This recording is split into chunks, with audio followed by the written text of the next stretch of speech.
নমস্কার বন্ধুরা, এবার আপনারা বাড়িতেই দোকানের মতো গোলাপ জামুন বানিয়ে নিতে পারেন, তাও আবার খুব সহজভাবে, কেবলমাত্র সুজি দিয়ে। তার জন্য স্কিপ না করে ফুল ভিডিওটি দেখুন।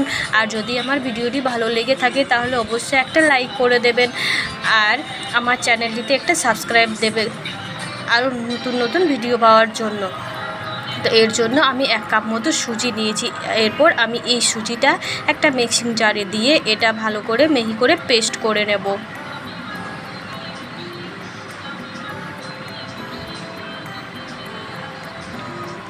তো এই দেখুন, আমি এটা মিহি করে পেস্ট করে নিয়েছি। আপনারা চাইলে এটা পেস্ট নাও করতে পারেন। এরপর আমি গ্যাসের উনুনে একটা ফ্রাইং প্যান চাপিয়ে দিয়েছি, তাতে আমি 1 চামচ মতো ঘি দিয়ে দিয়েছি। এরপর এই ঘিয়ের মধ্যে আমি দিয়ে দেব 1 কাপ মতো দুধ। এখানে আপনারা গরুর দুধ ব্যবহার করতে পারেন অথবা কোনো গুঁড়ো দুধ আপনার ব্যবহার করতে পারেন, দুধটাকে গুলে নিয়ে। এরপর যে আমি সুজিটা পেস্ট করেছিলাম সেটা আমি এই দুধের মধ্যে দিয়ে দেব। এরপর একটা খুন্তির সাহায্যে আমি এটা ভালো করে নেড়ে চেড়ে নেব।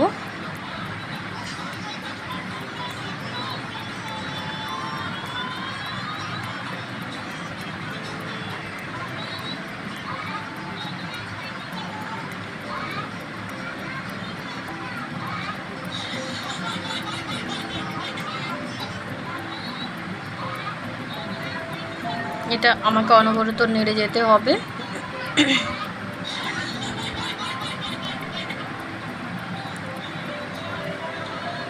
এটা আমার হয়ে গেছে। এরপর এটা আমি একটা থালার মধ্যে তুলে নেব, আর এটা আমি কিছুক্ষণ পর্যন্ত রেখে দেব ঠান্ডা হওয়ার জন্য। তো এটা পুরোটাই ঠান্ডা করবেন না, হাতে যতটা স্পর্শ করতে পারবেন ঠিক অতটাই ঠান্ডা করে নেবেন। তো যতক্ষণ ওটা ঠান্ডা হচ্ছে, এদিকে আমি চিনির শিরাটা রেডি করে নিই। এর জন্য আমি একটা পাত্রে 1 কাপ চিনি নিয়ে তাতে আমি 1.5 কাপ জল দিয়ে দিয়েছি।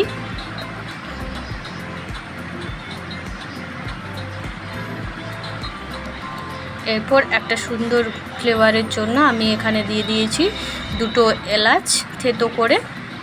তো এখানে এলাচটা অপশনাল, আপনারা যদি পছন্দ না করেন তাহলে এটা বাদ দিয়ে দেবেন। তো আমার চিনিটা গলে গেছে। এরপর চিনিটা গলে যাওয়ার পর এখানে আমি মোটামুটি 3 থেকে 4 মিনিট পর্যন্ত জাল দিয়ে নিয়েছি। তো আমার চিনির শিরাটা রেডি হয়ে গেছে। তো এখানে আমার সুজিটাও ঠান্ডা হয়ে গেছে মোটামুটি।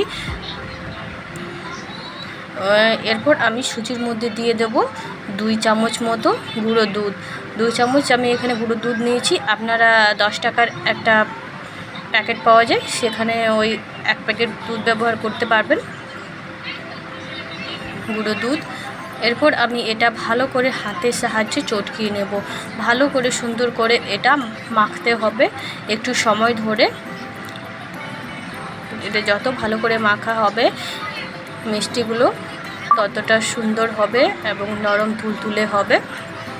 তো এই দেখুন, আমি এটা কত সুন্দর করে এইভাবে আমি হাতের সাহায্যে চেপে চেপে এটা ভালো করে মেখে নিয়েছি।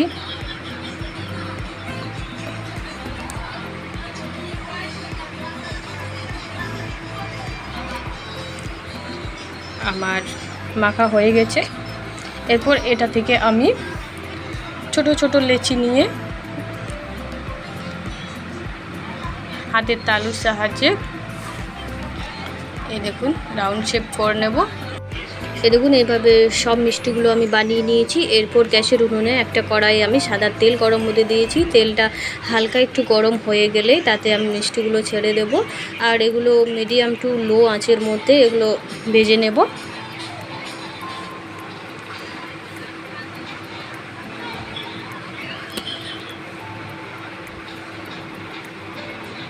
সব মিষ্টিগুলো আমার একবারেই এই কড়াইয়ের মধ্যে হয়ে গেছে নেওয়া। তো এই দেখুন আমি এখানে এই ব্রাউন কালার মতো করে ভেজে নিয়েছি। এরকম কালারটা আমি রেখেছি। আপনারা যেমন কালার পছন্দ করেন আপনারা একটু বেশি করেও ভাজতে পারেন। তো এগুলো আমার ভাজা হয়ে গেছে। এগুলো এরপর আমি চিনির শিরার মধ্যে দিয়ে দিয়েছি। আর এরপর আমি এটা মোটামুটি 1 থেকে 2 ঘন্টা মতো আমি চিনি শিরার মধ্যে রেখে দিয়েছিলাম। তো এই দেখুন মিষ্টিটা আমার কত সুন্দর তৈরি হয়ে গেছে, নরম তুলতুলে। দেখতেই পেলেন যে কত সহজেই কেবলমাত্র সুজি দিয়েই আপনারা বাড়িতেই খুব সহজভাবে গোলাপ জামুন তৈরি করে নিতে পারেন। তো নমস্কার, ভালো থাকবেন, দেখা হবে আবারও পরবর্তী ভিডিও নিয়ে।